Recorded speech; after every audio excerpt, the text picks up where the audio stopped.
Alright guys and girls, well some of you will remember me respraying this old 328i Sport end of last year I think it was. I done it during one of our lockdowns.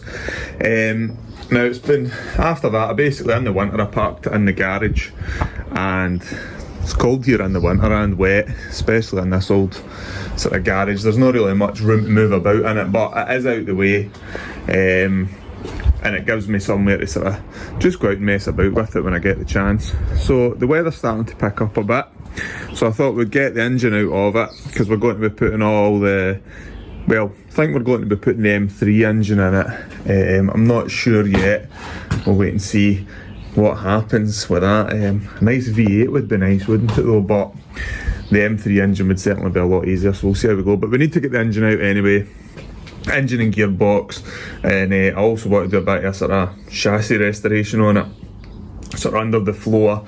I've never actually been right under it to check for rust and stuff. I don't think it's too bad. I've had a quick look, but it is 23 years old or something now, so there might be some hidden nasties that we need to deal with. But generally with these, if the arches are good on them, underneath is pretty good. In this one there was no rust at all on the arches, so that's good. And there's also very sort of little signs of anything in the, sometimes you get them going round about here and what have you, rust holes, but don't see anything. There's a little bit just surface rust starting there, but they'll go there, but it's certainly nothing to worry about, just surface rust.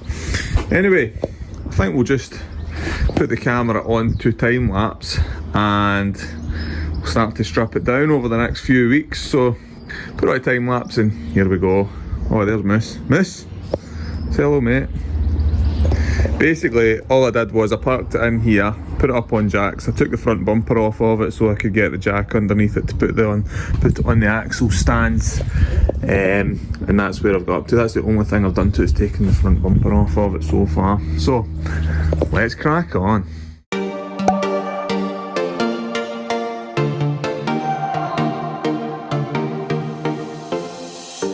We're moving through the night like we're from a different star, flying over streets and our broken hearts. But they can't even touch us, we found a different beat. Paradise is waiting and we bought the lease. Ooh, getting caught in the mist, there's so many that never get out of. They're feeding the fears and the doubts. Ooh, but we're golden, we run to the end and we run without shame. We own the game, and we run on the flames till the morning light. Baby, cause we're dynamite. Ain't nobody gonna hold us down. Break all the rules, let them run and hide. Baby, cause we're dynamite. Gonna let the world know.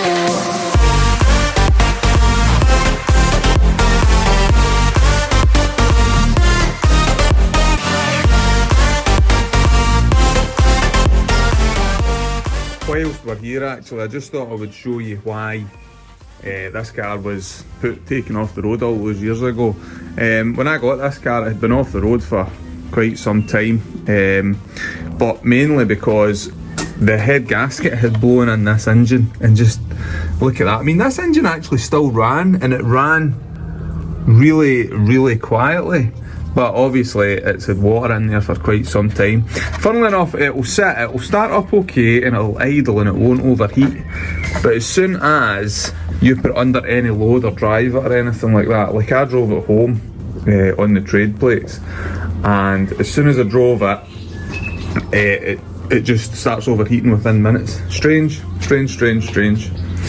Anyway, let's get the rest of this done and get the engine out.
Remember, if you're taking an engine out, that you should always disconnect the fuel lines. I actually had to go back and do this because I had totally forgot when I was under here to do it. And if you're doing it the same way as me, dropping the suspension and everything as one unit, it's best to disconnect the brake lines and any electrics going to the brakes. Pretty fiddly trying to do it with one hand as well, but I was trying to do it holding a camera. I'm just crimping the brake line here to stop the fluid from sort of gushing out.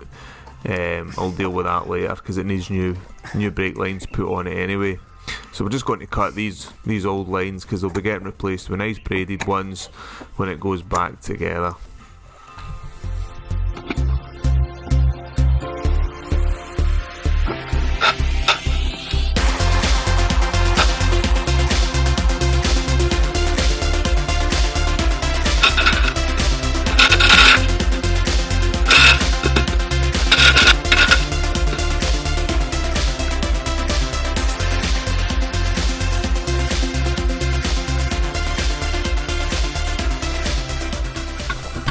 So, once we've actually supported the gearbox and taken the mounts off, like you can see here, we're just buzzing the 4 bolts out that secure the gearbox, we can then start to kind of drop the engine.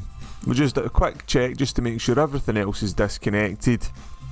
There's 4 bolts, 18-inch bolts that hold the actual subframe onto the chassis, 2 at each side, and then it's a case of just carefully bringing the engine out under the weight of the crane. Never try and take any weight of the engine, let the tools do the work. We can pull it out now carefully.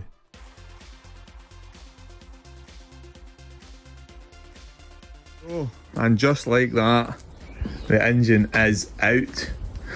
So, loads of room in here, isn't there, actually, now that that big lump's missing from it. We'll get it all tidied up in here. Get it looking nice and clean again for the new engine going in, or the M3 engine at least. Refresh anything that's needing refreshed. Get rid of anything that we don't need, like these wee tabs and stuff like that. We don't need any of them, so we can get rid of it, grind them off and get rid of them. Get the ECUs out, and we're all good to go. So, I hope you enjoyed watching that, guys and girls. Always be a wee question at the end of my videos. One of our daughters is always coming home and stuff and she's telling us daft jokes. My question in this video is, what's your favourite sort of silly joke? Something that just sort of makes you laugh. Keep it clean, one-liners, stuff like that.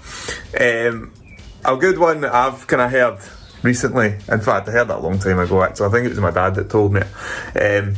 What's the last thing that goes through a bee's mind when it hits your car windscreen? It's arse. Anyway, guys and girls, I'll catch you in the next one. Hope you enjoyed that. Bye.